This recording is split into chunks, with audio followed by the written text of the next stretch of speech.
Good day, Talk family. I'm your host, 𝐤𝐥𝐸𝐬. Firstly, I'd like to thank you so much for joining me once again on another inspiring episode of Talk the Talk. I have to apologize about my voice. I'm just getting over a horrible flu, so please excuse the voice. Now, let me introduce you to our guest for today's episode.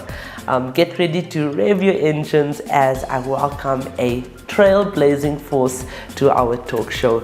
She is a remarkable female racing driver who has conquered the track with her passion, her skill, and a formidable spirit.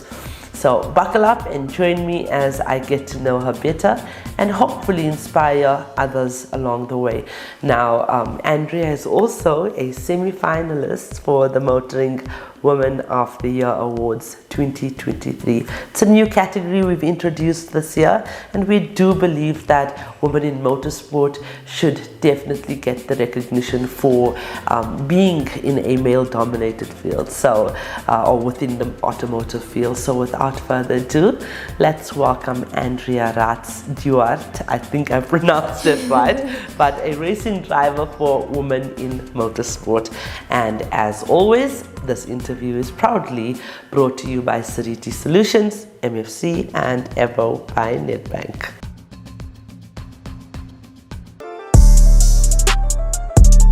Hello, Andrea. Hello, Deesh. How are you? I'm well, thanks. You How are so beautiful. Oh, thank you. And you too. Thank you. Gorgeous for your age. I'm only 21. I don't know what she's talking about. So, Andrea, thank you so much for joining us and for helping us to inspire, young females that want to join women in motorsport South Africa, which is great. Where and how did your journey start? Well, I was actually one of the lucky ones. I've been born in a racing family. Mm-hmm. Both of my parents did racing their whole lives. Uh-huh. They first started with drag racing for 15 years, and then they moved on to circuit racing with 𝐻𝐸𝐿 and 𝐼𝐿𝐴𝐬 and Red Star. So I've started to question them and said, hello, you are spending money on yourself. What about me? Where's the money on me? And Daddy said, okay, it's time for you to get a race car. So he bought me a Mazda RX-2, a rotary engine. It's a rear-wheel drive. So that is not the easiest rally car to start with. Mm-hmm. And I was 16 years old, so I could barely just drive a car, probably. And we got into the car and the journey started. So he bought me a VW Golf, and with a lot of championships, I started asking my mother, okay, well, I think you need to get into the seat. And now she's my navigator. Oh. So we are all a ladies team and inspiring women just to show the man we can also do it. Absolutely. Yeah. And so what car are you currently racing? I'm currently driving a Toyota Runik 1620 valve. Mm-hmm. And we are super excited because we have a new one, a Toyota Auris 2 liter, and that's an R2 class. So it's a very, very fast jump for us as ladies. Mm-hmm. But we're definitely going to own it, I'm sure of that. So you did explain why or what got you interested in racing? Your parents? Yeah. Is there anything else that makes you love it so much? I've born that way. Mm-hmm. I was also the different type, the weird type in school. So usually I have an older sister and she's the high heel type. Okay. But I'm absolutely the different The tomboy. Yeah, I wouldn't say tomboy because I can also dress and be a poppy. But I like the plastic scooters and flat cabs. And when I was a little girl, I was just different and liking mags of vehicles and the revving of engines and power, and it's amazing, right? Yeah, it was just exciting. Isn't it just, I don't really get into the pits that often, but when I am there, it is so exhilarating. Yeah, it's just a beating with your heart. Yeah, it does. We need to go. And what do you enjoy most about racing? Well, I will say in my case, it's because it's a family sport. Mm-hmm. So my father is also competing with us. But besides that, it's the best feeling to stand on a first podium and look down at the boys and say, okay, I also have some goons, it's just situated somewhere else. So what goes through your mind before getting into the race car or getting onto those tracks? I would say men usually has a nothing box, and I get into that nothing box. Okay. So there's nothing. You are just focusing to complete that track as fast as possible, and obviously you are your biggest competition. Okay. So you need to be better than your previous run. So you're competing against yourself. Wow, I just want to make the best run that I previously did. And I think you just brought on something that I never thought about. You talked about men having that nothing box. It's because they can, just detach themselves from the troubles of your normal life in terms of, what's happening at home, what's happening with the kids. And not all of them. I mean, some of them also have that stress. But so a female should also get into that. The nothing box. The nothing box. Okay, I like that. Okay, so there's a tip for all the ladies. Get into the nothing box. So how important is it to keep physically fit, and keep your stamina up and keep in shape to get into that car?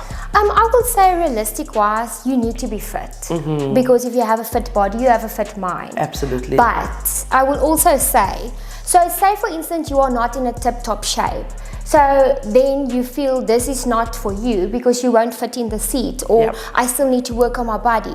So then you are actually not working on your dream and not supporting motorsport. So you can buy, like you can buy a bigger size shoe or pants, you can buy a bigger seat. Oh wow. So ladies, please do it. Don't think anything. If you feel you're not fit enough, do it, because you are born mentally So bigger strong. woman can get Yeah, into. for sure. Just get a bigger seat. Just get a bigger Okay, seat. no one told me that. Yeah. We as women are born with a strong mentality, so you are capable to do anything. Absolutely. Now tell us about your experience with racing, especially with the sport being male dominated. Have you faced any discrimination or? I did. Oh, wow. For sure.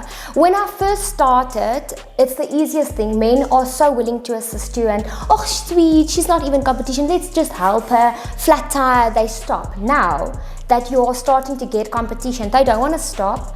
they just like, oh no, this is my competitor.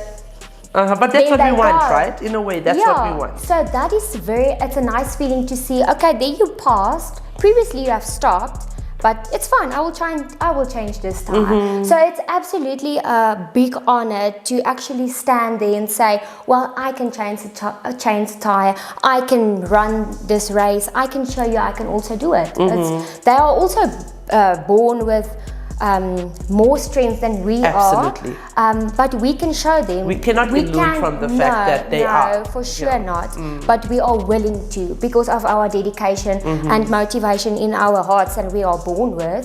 So I feel, no, I can face that with no fear. Absolutely. So I wouldn't say that is discrimination. That is actually gender equality that they have expressed to you. Tell us about your experience in terms of being on the track. Have you been in any crashes? I'd like to ask that question. Yes, I've been in a crash. Not big ones. I've seen many rolls and stuff, dangerous stuff.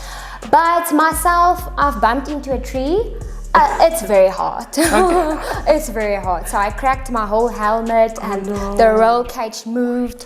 But luckily the cars are very safe, so you managed to come out in one piece. Yes, absolutely. Does that affect you mentally though? No, not at all. I will usually say if someone got in a bigger accident, it will block you because you don't want to get back in the car. But the best thing is just get back in it and just start the engine, let the adrenaline run again, and then you get the feeling, and then you are just women. We are allowed to be scared, but we can continue with our flaws. Absolutely. Andrea, is there any advice that you'd like to give to young females? Please come. Please do. Speak to them. Please come and participate, even if you are just a marshal, a spectator.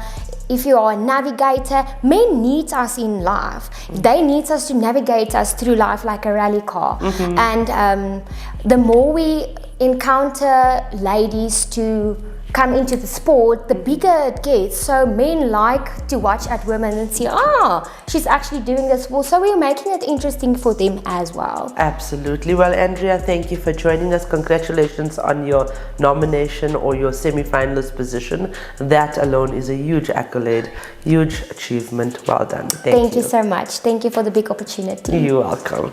Okay, so ladies, I just want to say thank you for listening to this interview. Ladies, in light of what Andrea and I spoke about, I want you to know that anything is possible. I mean, look at her. She's petite, she is well groomed, she's an FNI in the industry, by the way. So I mean, you can do it all. Remember, ladies, embrace the limitless possibilities that await you. With each day comes a fresh canvas on which you can paint your dreams. Have faith in your unique abilities and trust the journey ahead, for even the smallest steps can lead to extraordinary destinations. Let your passion be the driving force that propels you forward, and remember that within you lies the power to create a life filled with purpose and fulfillment. Believe in yourself, embrace challenges as opportunities for growth, and never underestimate the incredible impact you can make. The world eagerly awaits the brilliance that only you can bring. A quote from my guru, his name is Sadhguru, by the way. Do not wait for the world to recognize your potential. Recognize it within yourself first. Embrace your inner fire, ignite your passion, and let your brilliance illuminate the path of your journey. And as I said, that's from my guru, Sadhguru. I'd also like to end off this interview with this quote. Success is walking from failure to failure with no loss of enthusiasm. That's by Winston Churchill. She reminds me of that too. I mean, you can lose a race, but get out there and do it again. Do it again until you succeed. With that said, I would like to remind you that the question should never be who's going to let me. It should always be who's going to stop me.